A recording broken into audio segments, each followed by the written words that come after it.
देखो प्रेशर का यूनिट क्या होता है, फोर्स बाय एरिया न्यूटन पर मीटर स्क्वायर।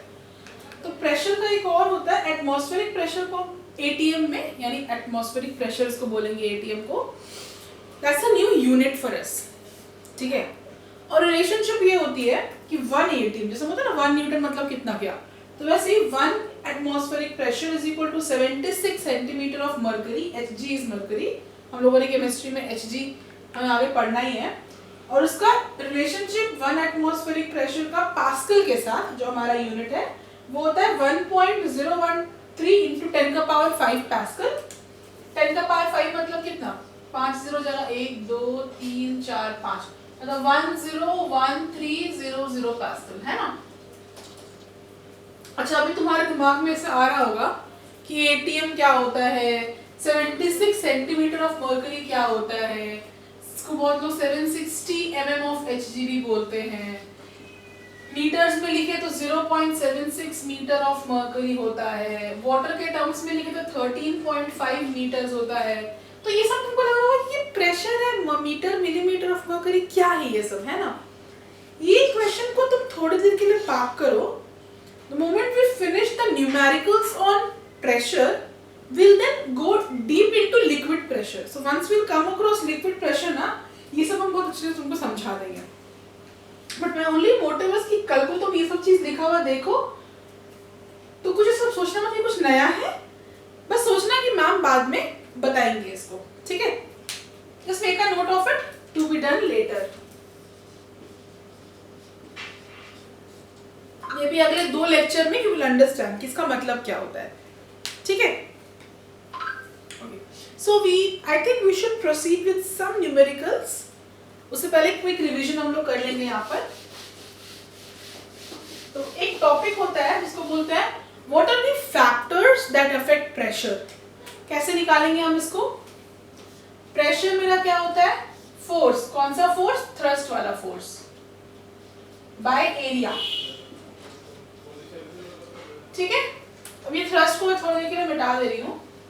तो दो चीजों पे मेरा फोर्स डिपेंड, दो चीजों पे मेरा प्रेशर डिपेंड करता है, फोर्स और एरिया के ऊपर। अगेन न्यूमेरिकल न्यूमरेटर थ्योरी से क्या होगा मेरा, force if we increase the magnitude of force pressure would increase, है ना। ये बढ़ाएंगे तो ये बढ़ेगा, ये बढ़ाएंगे तो ये घटेगा, ठीक है। तो मैं दो चीजों पे मैं बोलूंगी कि मेरा प्रेशर का मैग्नीट्यूड डिपेंड करता है किस चीज के ऊपर, on the magnitude of force and on the magnitude of area. This covers the topic on page 44 of your book which is factors affecting pressure. तो ये दो चीजों पे इफेक्ट करेगी। कैसे इफेक्ट करेगी, if we increase the magnitude of force, ध्यान से सुनना, if we increase the magnitude of force the pressure exerted will increase.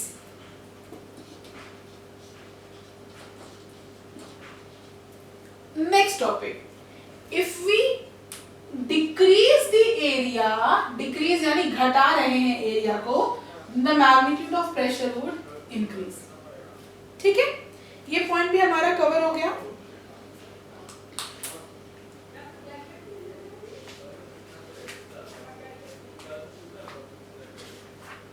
इसका हम थोड़ा एवरीडे एग्जांपल्स देख लेते हैं, ठीक है।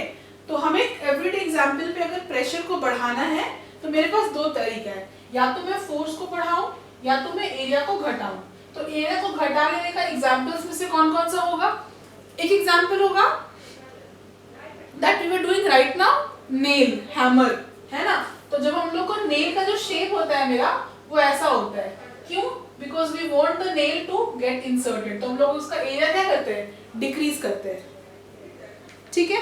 तो नेल हो गया, अगेन नाइफ हो गया, ये सारे एग्जांपल्स कवर होगा। So I am on page 45 and 46 examples of pressure in a daily life. तो पहला तरीका क्या है कि हम एरिया को डिक्रीज कर दें तो प्रेशर क्या होगा, अपने आप बढ़ जाएगा। First example is a nail, we have discussed it. दूसरा फिर से वही एग्जांपल में जितना भी कटिंग टूल्स है, for example knife, axe, take it anything, सबके एजेस क्या होते हैं, शार्प। एजेस शार्प होने का मतलब क्या होता है, उसका एरिया क्या होता है, एरिया कम होता है।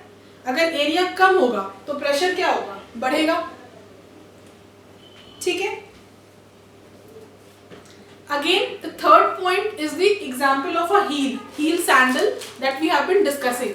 So, if a lady stands on a heel sandal, she would find it difficult to walk on a muddy ground. ये भी हम लोगों ने देखा है, ठीक है? And the fourth example वही होता है कि heel पहनना इतना मुश्किल क्यों होता है?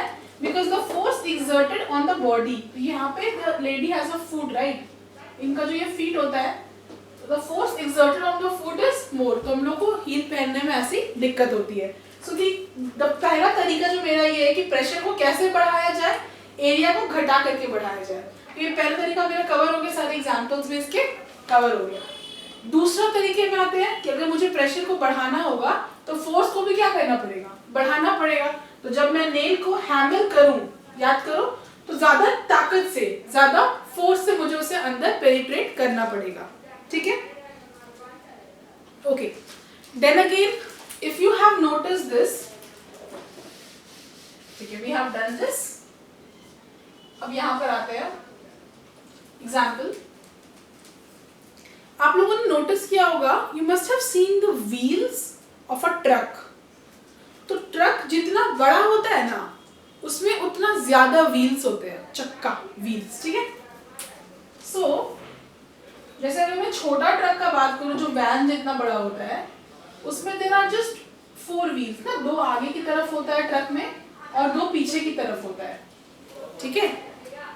बट क्या होता है, जब बड़ा ट्रक हम लेते हैं उसमें 2 आगे की तरफ होता है, फिर ऐसे बीच में होते हैं चक्के, और बहुत सारे टायर लगे होते हैं. रीजन ये है कि इस ट्रक में वेट ज्यादा है जो नीचे की तरफ एक्ट कर रहा है. वेट क्या होता है, एक तरह का फोर्स. तो यानी जो फोर्स है जो नीचे की तरफ एक्ट कर रहा है, वो फोर्स मेरा क्या है, बहुत ज्यादा एक्ट कर रहा है. तो फोर्स बढ़ेगा तो प्रेशर भी क्या होगा, बढ़ जाएगा. तो मेरा जो रोड है वो धंसना शुरू हो जाएगा. रोड क्या होगा, धंसना शुरू हो जाएगा. तो मुझे क्या करना पड़ता है, मैं यहाँ पे अगर बड़ा बड़ा एरिया लगा देता हूँ, ट्रक वाले ने सोचा कि अगर वो बड़ा बड़ा एरिया यहाँ पे लगा देगा, वो लगा देता है, तो यहाँ पे क्या होगा, area of contact between the tyre and the ground, ये एरिया बढ़ जाएगा. एक चक्के में अगर एरिया ए होगा तो 5 चक्के में एरिया 5A हो जाएगा, है ना. तो क्योंकि फोर्स ज्यादा है तो हम लोग क्या करते हैं, उसके लिए एरिया को बढ़ा देते हैं. तो प्रेशर मेरा क्या होता है, कम. क्यों, एरिया बढ़ाएंगे तो प्रेशर क्या होगा, कम. ठीक है. This explains lot of examples in your book, one of which is the heavy truck example with 6 to 8 tires. Other example is a camel. So you must have walked on a beach या फिर किसी sandy area में. तो जब आप बीच में चलते हो, what happens is your foot actually, you know, it kinds of आपका पैर से धंस जाता है थोड़ा सा. ठीक है. Reason again, जिस तरह से हील मेरा क्या होता है, धंस जाता है मडी एरिया में, वैसे ही बीच पे हम चल नहीं पाते, हमारा पैर बालू के अंदर धंस जाता है. Again camels can run very fast. क्यों, क्योंकि अगर आप एक हॉर्स का पैर देखोगे तो एक हॉर्स का पैर ऐसा होता है, और एक कैमल का पैर देखोगे तो कैमल का पैर ऐसा होता है. Again area increases for camel, area increases so pressure would decrease, तो उसका पैर अंदर नहीं जाता है. ठीक है. So there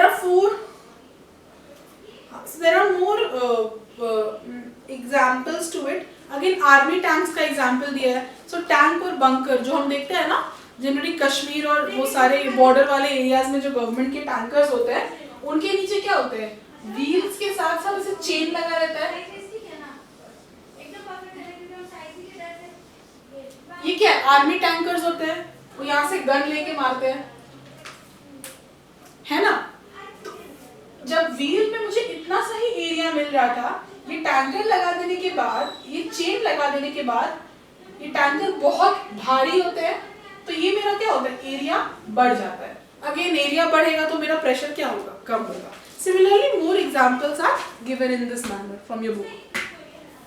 So without wasting much our time into these examples, you can obviously go through. In case you find any difficulty, ring me up in the evening. We'll be discussing the example. Plus, even if it's not clear, we can obviously discuss this on the doubt class, Sunday class.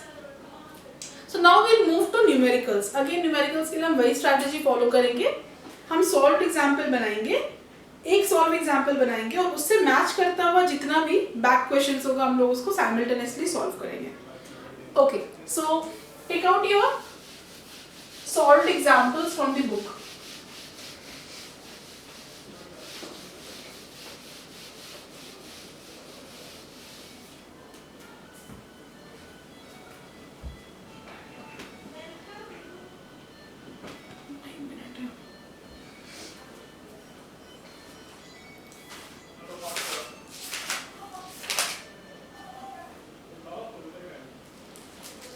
Okay, question number 5.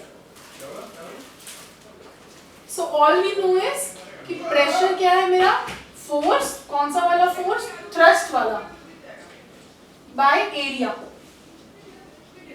ठीक है, सारे questions इसी से बनेंगे. So question number 5 says, solved example, question 5. A solid block of weight 50 Newton. अच्छा, and area 1.6 meter square is placed on a surface. Calculate the pressure. Calculate the pressure. Solid block है जिसका weight कितना लग रहा है नीचे, 50 Newton. Again हम लोगों ने बताया था कि weight is a kind of force. तो मुझे force दे रखा है, कितना है, 50 Newton. और ये जो एरिया दिया हुआ है ना, जो हमारे केस में भी जो नीचे के बॉक्स का एरिया था, that is given as 1.6 metre square.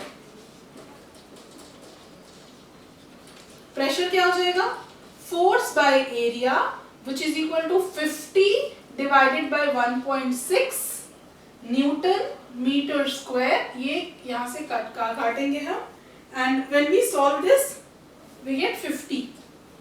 16 ones are, sorry, this is 80 Newton.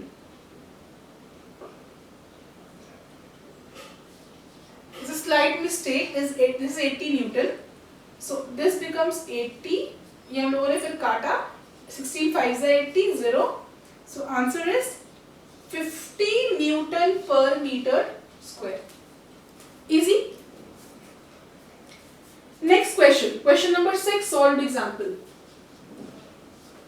If the pressure of 50 pascal, अच्छा न्यूटन पर मीटर स्क्वायर को हम लोग क्या लिख सकते हैं, पास्कल लिख सकते हैं, तो ये 50 पास्कल भी लिख सकते हैं इसको. So question number 6 says if a pressure of 50 pascal, यहाँ पे मुझे प्रेशर दे दिया है 50 पास्कल, यानी 50 न्यूटन पर मीटर स्क्वायर दे दिया है, acts on an area of 4 metre square, तो एरिया दे दिया है 4 metre square. Calculate the thrust applied. Thrust मतलब क्या होता है, फोर्स के बारे में पूछ रहा है. Force is equal to question mark. Okay, formula में बिठाते हैं. P is equal to F by A होता है. P के जगह पे वी नो 50. ठीक है, 50 पास्कल. पास्कल मतलब 50 न्यूटन पर metre square is equal to force. Force मुझे निकालना है and area is 4 metre square. 4 metre square. अच्छा, पर मीटर स्क्वायर मतलब क्या हो, मीटर क्या है नीचे में, ये हम लोगों ने सीख रखा है कैसे होता है ये. ओके, अब हम लोग क्या करते हैं, मल्टीप्लाई करते हैं. तो F यहीं पे छोड़ देंगे, बाकी सब चीज को यहाँ ले आएंगे. तो 50 into 4, 50 newton into 4 metre square by metre square. अच्छा, इतना हम लोग इसको थोड़ा सा कॉम्प्लिकेट नहीं करेंगे, since we know the values. मैं भी डायरेक्टली लिख दे रही हूँ values, ठीक है, so that it becomes easy for you to understand. Pressure कितना दिया है, 50. फोर्स कितना दिया हुआ है, नहीं पता. एरिया कितना दिया हुआ है, 4. फोर्स क्या हो जाएगा, 50. यहाँ डिवाइड में यहाँ जाके मल्टीप्लाई हो जाएगा. 50 इंटू 4, तो फोर्स मेरा कितना आ गया, 200. अच्छा, यूनिट क्या होगा, न्यूटन पर मीटर स्क्वायर. मीटर स्क्वायर तो यूनिट क्या होगा, न्यूटन. ठीक है. See question number 7 solved example.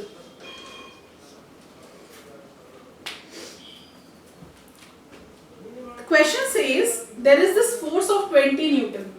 तो फोर्स कितना दिया हुआ है 20 newton acts normally on a body having area of cross section 10 centimetre square. तो एरिया कितना दिया हुआ है 10 सेंटीमीटर स्क्वायर और निकालने के लिए क्या बोला है प्रेशर।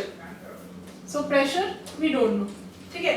अच्छा ये न्यूटन में एसआई यूनिट में, ये सेंटीमीटर में है यानी सीजीएस यूनिट में। तो पहला काम क्या रहेगा इसको हम लोग को कन्वर्ट करना पड़ेगा। चलो 10 सेंटीमीटर स्क्वायर इसका मतलब क्या होता है, इसका मतलब होगा 10 सेंटीमीटर इंटू सेंटीमीटर, ठीक है। अब हमको सेंटीमीटर को मीटर में चेंज करना है तो 1 metre is equal to 100 centimetre होता है, ठीक है। तो अगर मैं 1 सेंटीमीटर निकालूं तो ये 1/100 मीटर होगा। मतलब सेंटीमीटर से मीटर में चेंज करने के लिए 100 से डिवाइड करना पड़ रहा है, ठीक है।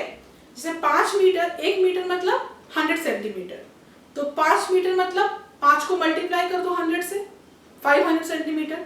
ठीक वैसे ही उल्टा करते हैं आप, सेंटीमीटर को मीटर में कन्वर्ट करते हैं। तो सेंटीमीटर को मीटर में कन्वर्ट करने के लिए क्या करते हैं डिवाइड, मीटर को सेंटीमीटर में करने के लिए मल्टीप्लाई, तो सेंटीमीटर को मीटर में करने के लिए डिवाइड, ठीक है। मीटर को सेंटीमीटर में करने के लिए मल्टीप्लाई बाय 100, तो सेंटीमीटर को मीटर में करने के लिए डिवाइड बाय 100, है ना। तो चलो हर एक सेंटीमीटर को कन्वर्ट करेंगे। अच्छा ये वाला सेंटीमीटर को मीटर में कन्वर्ट करने के लिए क्या करना पड़ेगा 100 से डिवाइड करना पड़ेगा, ठीक है। तो ये सेंटीमीटर क्या बन जाएगा मीटर। ये वाला सेंटीमीटर को मीटर में कन्वर्ट करने के लिए क्या करना पड़ेगा 100 से डिवाइड करना पड़ेगा, बन जाएगा ये मीटर, ठीक है। ये कट गया, ये कट गया, बचा मीटर 111 मतलब 1 बचा। मीटर इंटू मीटर 2 बार metre, metre square divided by 1 कितना 0 1 2 3 आ गया। अब प्रेशर निकाल लेते हैं। निकालने क्या बोला था प्रेशर, प्रेशर क्या होता है फोर्स बाय एरिया। तो प्रेशर क्या होगा फोर्स कितना है 20, एरिया कितना है 1 डिवाइडेड बाय 1000, ठीक है। अब एक छोटा सा ट्रिक याद रखो, some of you might know it और जिसको नहीं पता है वो याद रखो। मैथ्स का ट्रिक है a divided by b divided by c divided by d दिया रहता है तो कैसे होता है इसका मतलब a को b से डिवाइड करो, d वाला a के पास चला जाता है तो d चला जाता है न्यूमरेटर में और c डिनोमिनेटर में रह जाता है। For example 2 divided by 100 divided by 7 divided by 9, ठीक है। तो ये कैसे होगा 2/100 तो अपनी जगह पे रहेगा, ये 9 होता है सबसे ऊपर चला जाता है और 7 नीचे आ जाता है, जो नीचे वाला है वो सबसे ऊपर चला जाता है। तो इसी लॉजिक को अगर हम यहाँ पे लगाते हैं तो ये क्या है 20 डिवाइडेड बाय, अच्छा 20 ये 1/1000 तो पूरा एक एंटिटी है, ठीक है। तो किसी चीज के नीचे कुछ नहीं है मतलब उसके नीचे क्या है 1, इस फॉर्म में बिठा रहे हैं उसको a/b/c/d के फॉर्म में बिठा रहे हैं, ठीक है। किसी चीज के 20 के नीचे कुछ नहीं, क्या हो जाएगा ये 1 और नीचे वाला क्या मेरा 1/1000, ठीक है। क्योंकि ये कुछ नहीं है सबके नीचे 1 होता है डायरेक्टली इसको 20 लिखे हुए थे 20 डिवाइड बाय 1000। अगर ऐसे नहीं भी समझ रहे हो तो उतना दिमाग मत लगाओ, सिंपल है, जो सबसे नीचे होता है वो सबसे ऊपर जाता है 20 इंटू 1000 डिवाइडेड बाय 1, जो सबसे नीचे होता है वो सबसे ऊपर जाता है, ठीक है। 20 अब हम इसको निकाल लेते हैं, ये क्या हो जाएगा 2 के बाद 1 2 3 4 2 इंटू 10 का पावर 4 पैस्कल। वाई पैस्कल, ये न्यूटन में है, ये हम लोगों ने मीटर स्क्वायर में निकाला है, पैस्कल में आ गया ये।